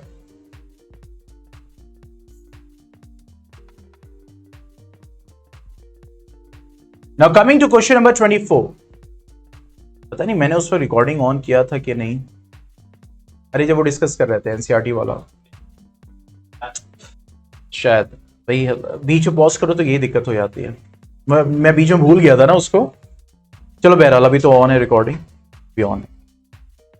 चलो कोई बात नहीं, कोई इतना बड़ा मेजर नहीं है, अगर थोड़ा सा स्किप भी हुआ होगा तो। The pair of linear equations 3x + y and 6x + ky do not have a solution. Do not have a solution का मतलब a1/a2 is equal to b1/b2 is not equal to c1/c2। अब देखो, अब यहां पे k की value क्या होगी। अब ये अगर देखो इस जगह से तो ये हो जाएगा a1/a2 क्या हो जाएगा 3/6, b1/b2 क्या हो जाएगा 5/k और c1/c2 क्या हो जाएगा 3/8। ठीक है, अब यहां से अगर तुम देखोगे तो ये हो जाएगा k की वैल्यू इज इक्वल टू 10 यहां से। ठीक है, क्योंकि 3 2 6 हो जाएगा, 2 और 5 मल्टीप्लाई होके क्या देगा 10। और अगर इस वाले को भी तुम्हें देखना जरूरी है, क्योंकि यहां पे नॉट इक्वल लिखा हुआ है, तो 5 यहां पे देखो क्या है, k is equal to 5 into 8/3 हो जाएगा ना। ठीक है, तो that will give you what, k will not be equal to 40/3। तो अब यहां पे हम देख लेते हैं, तो नॉट इक्वल वाले में तो 10 और 5 है, इसका मतलब ये ऑप्शन नहीं है। k इज इक्वल टू 10, तो ये वाला ऑप्शन हमारा होगा। ठीक है, तो जब नो सॉल्यूशन के लिए आए और यहां पे कोई कांस्टेंट की वैल्यू निकालने के लिए आए, तो इक्वल और नॉन इक्वल दोनों को लेंगे। अगर इक्वल पे हमारा ऑप्शन मिल रहा है तो ठीक है, नहीं तो वो ऑब्वियसली किसका होगा, नॉन इक्वल वाला होगा। लेकिन नो सोल्यूशन, मैनी सोल्यूशन में आपको दोनों निकालने की जरूरत नहीं है, क्योंकि वहां पे तीनों रेशियो आपस में क्या होते हैं, इक्वल होते हैं। तो आप किसी को भी किसी से इक्वेट कर सकते हैं। ये हो जाएगा ना 2 और 5 multiply. Okay, coming to the next question number 25। क्या बोल रहा है, if the circumference of a circle increases from 2 pi to 4 pi. बहुत ध्यान समझना, सर्कमफ्रेंस इंक्रीज कर रहा है 2 पाई से 4 पाई, मतलब पहले था 2 पाई और अब हो गया 4 पाई, ठीक है। Then its area dash the original area, यानी एरिया पे क्या फर्क पड़ेगा। तो देखो एरिया किस पे डिपेंड करता है, रेडियस पे, ठीक है। तो यहां पे ये कह रहा है कि सरकमफ्रेंस 1 था 2 पाई और सरकमफ्रेंस 2 हो गया 4 पाई, ठीक है। तो यहां पे अगर हम यहां पे देखें कि सरकमफ्रेंस जो हमारा इंक्रीज हो रहा है, ठीक है, तो what is the difference, 4 pi minus 2 पाई, ये डिफरेंस हो गया सरकमफ्रेंस इंक्रीज का। क्लियर। अब यहां पे हम ये देखेंगे कि जब सरकमफ्रेंस इंक्रीज हुआ है तो रेडियस पे क्या फर्क पड़ा है। जैसे 2 pi r will be equal to 2 pi, यही होगा। तो इसका मतलब यहां पे रेडियस क्या है पहले वाले सर्कल का 1, और सरकमफ्रेंस 2 का अगर हम कैलकुलेट करेंगे तो 2 pi R2 will be equal to 4 pi. तो ये हो जाएगा हमारा रेडियस क्या हो रहा है 2। पॉइंट को बहुत अच्छे से समझना, मतलब कि R1 हमें मिल रहा है 1 यूनिट, कोई भी हो, R2 हमें मिल रहा है क्या 2, मतलब रेडियस डबल हो रहा है, ठीक है। तो अब एरिया पे क्या फर्क पड़ेगा, मतलब A1 बाई A2 क्या होगा, तो A1 क्या होगा पाई R1 स्क्वायर और A2 क्या होगा पाई R2 स्क्वायर, ठीक है। पाई पाई कैंसिल, R1 की जगह या तो R2 की वैल्यू पुट कर दो या तो R2 की जगह R1, क्योंकि R1 और R2 क्या है, डबल से रिलेटेड है, यानी R2 R1 का क्या है, डबल। तो मैंने R1 स्क्वायर लिखा और R2 की जगह मैंने लिख दिया 2R1 और होल ब्रैकेट स्क्वायर, ठीक है। तो अब यहां पे क्या हो जाएगा R1 स्क्वायर और ये क्या हो जाएगा, तो इसका मतलब जो एरिया बढ़ेगा वो क्या बढ़ेगा 4 टाइम्स। कोई डाउट इसमें, आंसर लग रहा था डबल होगा। तो यहां पे अब यहां पे सरकमफ्रेंस से हमने क्या निकाला, रेडियाई। क्यों, क्योंकि एरिया जो पूछ रहा है वो रेडियस पे ही डिपेंड करेगा सर्कल का, तो इसीलिए हमें जानना बहुत जरूरी था कि रेडियाई का क्या आपस में रिलेशन है। कोई डाउट इसमें, हाँ भाई ऑनलाइन स्टूडेंट्स,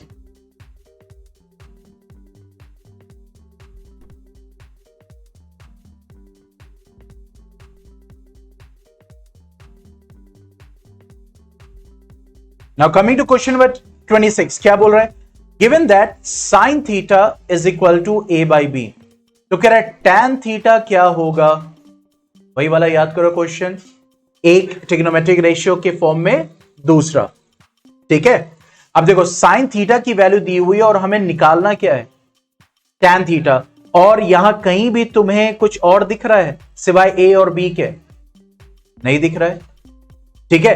तो how can you solve it, अब देखो tan थीटा क्या हो जाएगा, क्या हो जाएगा sin theta upon cos theta, ठीक है। अब Q की वैल्यू sin थीटा की दी हुई है तो cos थीटा क्या हो जाएगा √1 minus sign square theta. Use समझ में आ गया, ट्रिग्नोमेट्री के चैप्टर में हमने ये पढ़ा था, ठीक है। तो उसका यूज यहां पे हो रहा है, इसको बहुत अच्छे से कनेक्ट करना। अब sin थीटा की वैल्यू क्या दी हुई है a अपॉन बी, और ये हो जाएगा √1 माइनस a स्क्वायर अपॉन, ठीक है। Finally what we will get a upon b, और ये हो जाएगा √b square minus a square upon b square, ठीक है। अब मैं इसको यहां पे ले आता हूं, a अपॉन b, ये हो गया b square minus a square upon b square. मैं स्टेप बाय स्टेप इसलिए कर रहा हूं ताकि क्लियर हो जाए, इसको ऐसे लिख सकते हैं, ठीक है। अब देखो √b स्क्वायर b देगा और ये b है, ये कैंसिल आउट, क्या बचा? a upon root b square minus a square. तो देखो यहां पे क्या है, न्यूमरेटर में a था ना, a है ना, तो वही मैं कह रहा हूं b वाले ऑप्शन क्या हो गया? गलत। अब यहां पे है B square minus a square, इसका मतलब ऑप्शन क्या होगा? डी होगा। यस, जल्दी से बताइए, चैट बॉक्स में लिखिए, इसमें कोई डाउट? तो यहां पे क्या था, ट्रिग्नोमेट्रिक रेशियो में जो कन्वर्जन हम करते थे, जो सीखा, उसको यूज करते हुए अब साइन थीटा की वैल्यू, यहां पे कॉस थीटा आ रहा है, दिया साइन थीटा है, तो इसका मतलब कॉस थीटा को मुझे किस में चेंज करना पड़ेगा? साइन थीटा में। और देखो यहां पे आ भी रहा है sine square theta plus cos square theta is equal to 1। तो जैसा सिलेबस में दिया भी हुआ था कि बेसिक आइडेंटिटीज और उस पे बेस्ड, यानी sine square theta plus cos square theta is equal to 1 पे बेस्ड। ठीक है, coming to question number 27, what it says, if x is equal to 2 sin square theta and y, x की value है 2 sin square theta और y की value क्या है? that is 2 cos square theta plus 1, 2 cos square theta plus 1। तो what it is saying, then x plus y is, यानी हमें क्या निकालना है? x plus y की वैल्यू निकालनी है, तो हमने डायरेक्ट प्लस ही कर दिया, ये मिलेगा, यही मिलेगा, इन दोनों का प्लस। अब यहां पे हमने इसको कॉमन ले लिया, ठीक है, ये अंदर क्या मिलेगा? 1, ये 1 हो जाएगा, 2 1 जा क्या हो जाएगा? 2 प्लस 1 क्या आ गया? ठीक है, so that will give you what? 3। Okay, now coming to question number 28, what it says, if the difference between the circumference and the radius of a circle is 37, एक सर्किल है तो सर्किल का are होता है, ठीक है। अब ये कह रहा है कि सर्किल का सर्कमफ्रेंस और उसके रेडियस मतलब 2 पाई आर माइनस आर क्या दिया हुआ है? 37, और पाई की वैल्यू क्या दी हुई? 22/7। Then the circumference of the circle is, अब देखो 2 पाई आर माइनस आर की वैल्यू क्या दी हुई है? 37, ठीक है। अब हमें निकालना क्या है? सर्कमफ्रेंस। हमें आर की वैल्यू पता है? नहीं पता है, तो इसका मतलब सबसे पहले हम यहां पे आर की वैल्यू को कैलकुलेट करेंगे, या तो ऐसे भी कर सकते हैं, आर क्या हो जाएगा? कॉमन, ये हो जाएगा 2 पाई माइनस 1, ठीक है। तो आर इज इक्वल टू पाई की वैल्यू 22/7, ये देगा 44/7 माइनस 1, ठीक है। So what you are going to get? 44 minus 7 कितना हो जाएगा? 37/7 is equal to 37। 37 cancel, r की वैल्यू कितनी आ गई? 7। तो 2 पाई आर क्या हो जाएगा? 2 into 22/7 into r, 7 cancel, that means 44, ठीक है। तो देखो सर्कमफ्रेंस और रेडियस का डिफरेंस ये है, और हमें निकालना था सर्कमफ्रेंस, उसके लिए चाहिए आर, आर कॉमन ले लिया, वैल्यूज पुट की और रेडियस की वैल्यू हमने सॉर्ट आउट कर ली, ठीक है। तो यहां पे हमारा आंसर क्या होगा? 44,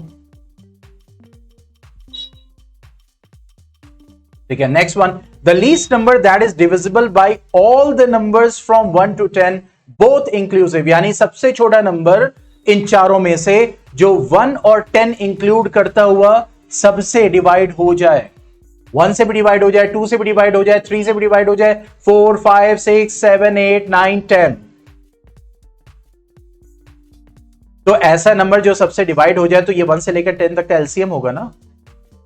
तो 1 से लेकर 10 तक का एलसीएम क्या होगा बताओ भाई? 1 से भी डिवाइड हो जाए, 2 से भी, 3 से, 4 से 10 तक, तो इसका मतलब वो नंबर 1 और 10 का, देखो यही है ना लीस्ट नंबर। लीस्ट नंबर क्या होता है? लीस्ट कॉमन मल्टीपल, ठीक है। लीस्ट कॉमन मल्टीपल यानी 1 और 10 तक के जितने नंबर्स हैं उनका मल्टीपल हो, तो 1 2 3 4 5 6 7 8 9 और 10, इन सबका एलसीएम ही आंसर होगा। लेकिन जल्दी कैसे निकाले?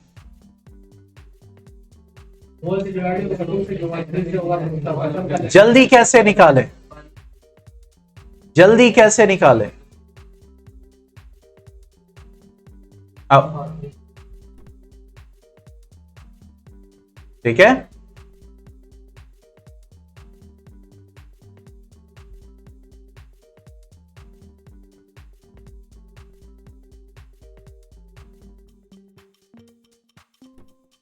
या 1, ठीक है। तो अब यहां से बंदा 1 तो हो गई होगा, जब आप करेंगे एलसीएम में तो 1 तो आएगा ही, तो इसको लिखने की बार बार जरूरत है ही नहीं। तो आप देखो कॉमन क्या है सब में, कोई कॉमन है? कुछ कॉमन नहीं है, कुछ कॉमन है तो कॉमन का हाईएस्ट लेते हो ना, तो कॉमन तो कुछ है ही नहीं। अगर 2 यहां पे है तो 2 यहां नहीं है, 3 यहां पे है तो 5 यहां नहीं है, ठीक है। तो इसका मतलब सीधा सीधा क्या, सीधा सीधा क्या, क्योंकि अगर ये 10 नंबर का एलसीएम है तो वो नंबर 10 में क्या होना चाहिए, कॉमन होना चाहिए। तो इसका मतलब सीधा सीधा इनका क्या आपको करना है, मल्टीप्लीकेशन। समझ में आया? तो मल्टीप्लीकेशन करके कितना आएगा, यस दैट इज 25 20। तो यहां पे कॉन्सेप्ट क्या था, 1 से लेकर 10 तक का क्या निकालना है, LCM. That will be the least number to be divided. चलो नेक्स्ट आ रहा क्वेश्चन नंबर 30। क्या बोल रहा है, 3 bells ring at intervals of 4, 7, 14 minutes। 3 bell हैं, एक 4 मिनट पे बजती है, फिर एक 7 मिनट पे बजती है, एक 14 मिनट पे बजती है। All 3 rang at 6 AM, ठीक है।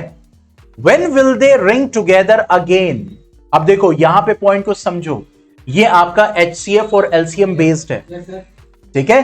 तो यहां पे ये कह रहा है कि एक बेल 4 मिनट पे, दूसरी 7 मिनट पे, तीसरी 14 मिनट पे बज रही है, तो एक साथ वो कितने बजे बजेगी। तो आपको मिनट पता होना चाहिए कितने मिनट के बाद, यानी 6 बजे के कितने मिनट के बाद बजेगी। तो टाइम बढ़ता है घटता है, बढ़ता है, तो टाइम का जो भी होगा उसमें डायरेक्टली आपको क्या निकालना है, एलसीएम। 4, 7, 14 का क्या एलसीएम होगा, जल्दी बताओ। 4, 7, 14 का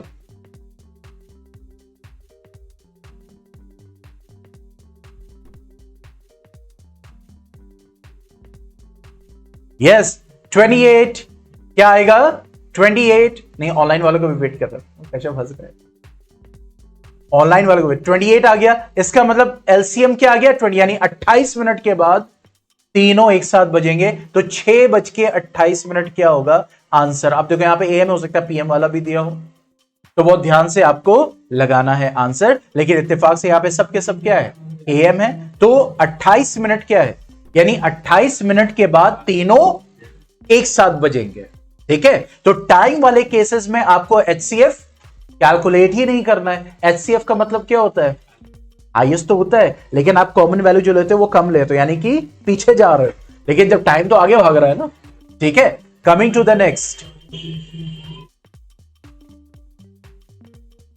now what is the age of father.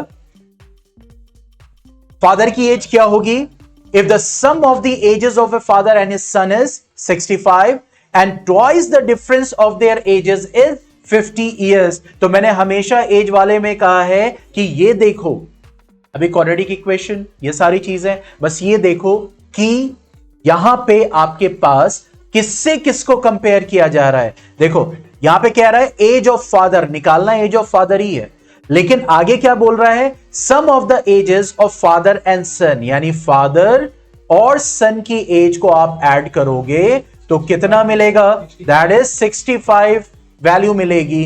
आगे क्या बोल रहा है, and twice the difference of their edges is 50, यानी अगर आप इनके एजेस का क्या करते हो, डिफरेंस, जाहिर सी बात है सन में की एज को माइनस किया जाएगा फादर में से, फादर बड़े होंगे, तो कह रहा है जो डिफरेंस आएगा अगर उसका ट्वाइस करते हो तो फिर आपको क्या मिलेगा, 50।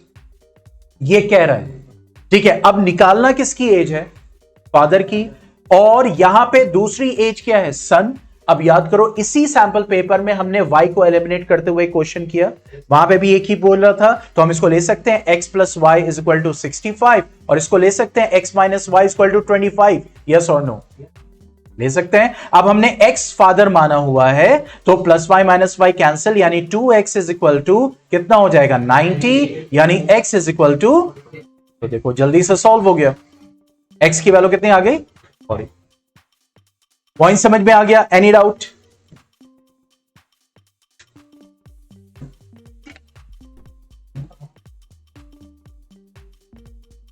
आगे बढ़े,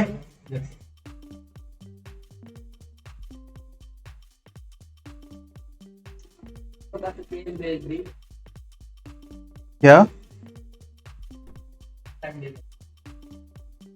किसका, बिल्कुल नहीं टाइम लेगा। हाँ मतलब सीबीएसई वाले कह रहे हैं सेक्शन सी पूरा ले ले ताकि बच्चे कुछ स्कोर ही ना कर पाए।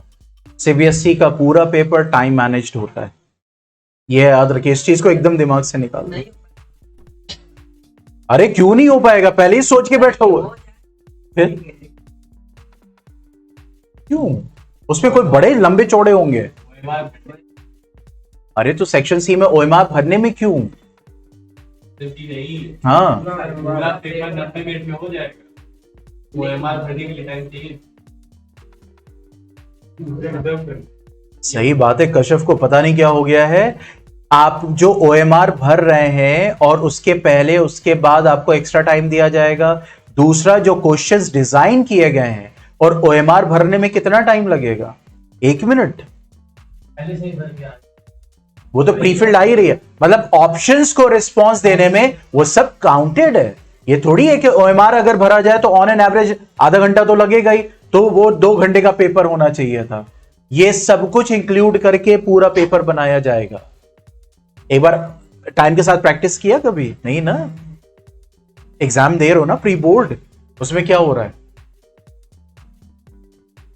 जल्दी कर रहे हैं फिर तब जाके। चलो coming to question number 32, what is the value of tan theta cosec theta square minus, आज एकदम tan थीटा, अभी बहुत टाइम है, अंधेरा हो गया है बस, ठीक है, minus sine theta cos theta square, नहीं सॉरी सेक थीटा। नहीं जल्दी हो जाए, अब वही होगा कि अब इसकी हमें क्या निकालनी है, वैल्यूज निकालनी है। वैल्यूज निकालना मतलब मैंने आपको बताया हुआ है, 0 आ रहा है, 1 आ रहा है, 2 आ रहा है, तो इसका मतलब या तो क्या होगा कि सब कुछ कैंसिल आउट हो रहा है तो 0 होगा, या फिर कोई वैल्यू आ रही होगी आइडेंटिटीज की, ठीक है। अब नहीं समझ में आ रहा है क्या करें, तो मैंने क्या बताया, क्या करना है, साइन थीटा कॉस थीटा में चेंज कर लो, कर लिया,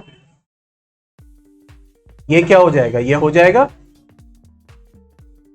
कोई डाउट, कैंसिल, यहां पे आ गया 1 अपॉन कॉस स्क्वायर थीटा, यहां पे क्या आ जाएगा sign square theta upon cos square theta.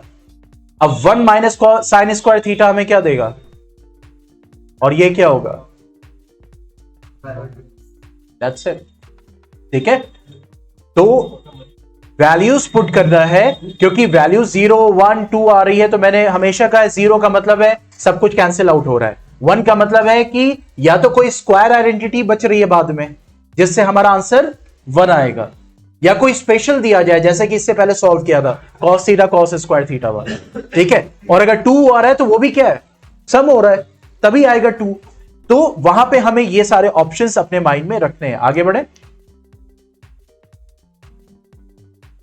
okay, now coming to question number 33, now what it says, अच्छा इसको लग रहा होगा जो इतना टाइम लग रहा है ना कश्यप, जब इतना टाइम लग रहा है ना पेपर डिस्कस करने में, उससे अंदाजा इसको घबराहट हुई होगी, ठीक है। The perimeters of 2 similar triangles are this, 2 similar triangle है जिसके पेरीमीटर दिए हुए हैं 26 और 39, तो क्या ratio of their areas will be. अब देखो रेशियो एरिया पे किस पे डिपेंड करता है, किस पे डिपेंड करेगा, यस साइड के स्क्वायर पे, यानी कि area of triangle ABC upon area of triangle PQR will be, जो भी साइड होगा यानी x square upon y square, p square upon q square, ये सब एक्स वाई पी क्यू क्या है, साइड्स है, ठीक है, m square upon n square, यानी मैंने एक हाइपोथेटिकल लिया, एबीसीडी ये सब नहीं ले रहे, ठीक है। अब ये कह रहा है कि पेरीमीटर ये है, ठीक है, तो रेशियो ऑफ एरियाज क्या होगा,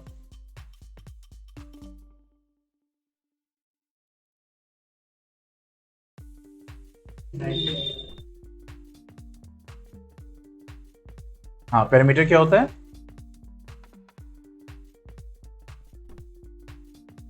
साइड का रेशियो था एरिया का,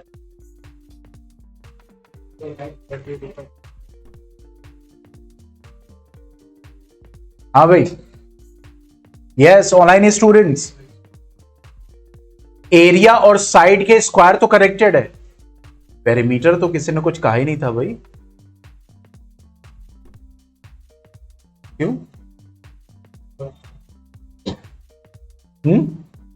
यस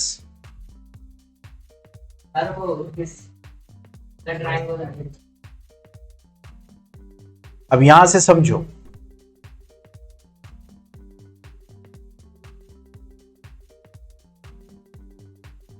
सबका रेशियो क्या है? 1/2 है। देखो 4/8, 1/2, 1/2, 1/2, 3/6, 1/2। पेरीमीटर क्या होता है? Sum of all sides. 4 1 5 3 8 ये हो गया, और 8 2 10 और 16। तो देखो रेशियो क्या आ रहा है, क्योंकि जिन साइड्स का तुम रेशियो ले रहे हो वही साइड्स तो पेरीमीटर में पार्टिसिपेट कर रहे हैं। तो जब सब आप सम करोगे पेरीमीटर का, तो वो भी क्या होगा भाई, सेम साइड्स का रेशियो आपको देगा। तो यहां पे क्या कह रहा है? रेशियो ऑफ स्क्वायर, मतलब क्या? 26/39। ठीक है, 26/39। और इसका क्या करना पड़ेगा? दैट विल बी स्क्वायर, क्योंकि एरिया किस पे डिपेंड करता है? एरिया का रेशियो साइड्स के स्क्वायर के रेशियो पे। तो पेरीमीटर के भी स्क्वायर के रेशियो पे भी क्या हो जाएगा? वो डिपेंड करेगा। तो अब हमें निकालना है 26 स्क्वायर अपॉन 39 स्क्वायर। देखो कितना आ रहा है, कितना आ रहा है? डी। इसको कैलकुलेट कर लेंगे, दैट इज 4:9। ठीक है, यहां पे जो हमें ध्यान देना है वो क्या है कि ये जो साइड के स्क्वायर के बराबर होता है, तो ये perimeter of this triangle ABC upon perimeter of this triangle PQR के भी स्क्वायर के क्या होगा? बराबर होगा। ये हमें ध्यान रखना है। चलो कमिंग टू नेक्स्ट।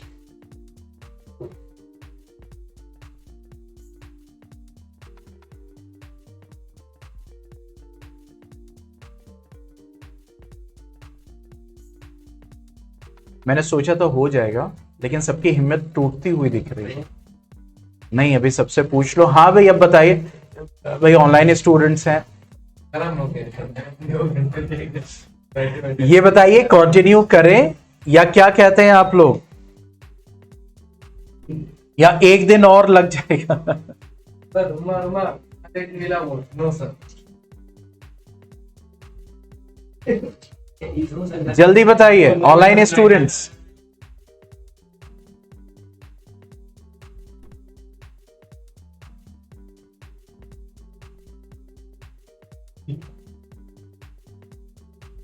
चलो किसी दिन एक्स्ट्रा टाइम देके इसको फिर कंप्लीट कराते हैं। मैंने कल साइंस होगा, कल magnetic effect of current term 2 start करेंगे। लेकिन हाँ बताइए भाई, जल्दी बताइए। मुझे कोई नहीं, मैं तो अभी अगले 1 घंटा और पढ़ाऊंगा, पढ़ा सकता हूं मतलब। Online students please give your responses. 2-3 लोग यार ऑनलाइन कोई नो नहीं करना चाहता था, नहीं हो सकता, वहां से टाइप कर रहे हो। मेजॉरिटी कर लीजिए। हाँ, मेजॉरिटी और भी रहेंगे सर मोबाइल में। जाए कोई एक घंटे कर ले जो करना है। यह शिजान, वफा, श्वेता ने जवाब दे दिया। अरीशा, घंटे कोई बढ़ जाएगा।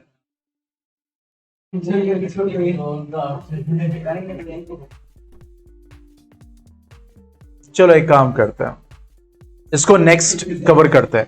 कल हम फिजिक्स करेंगे, that is magnetic effect of electric current, that is term 2। और बैठ जाए, हाँ ठीक है। और यही सब मैंने कहा है। चलो फिर okay then, stay home, stay safe, good bye.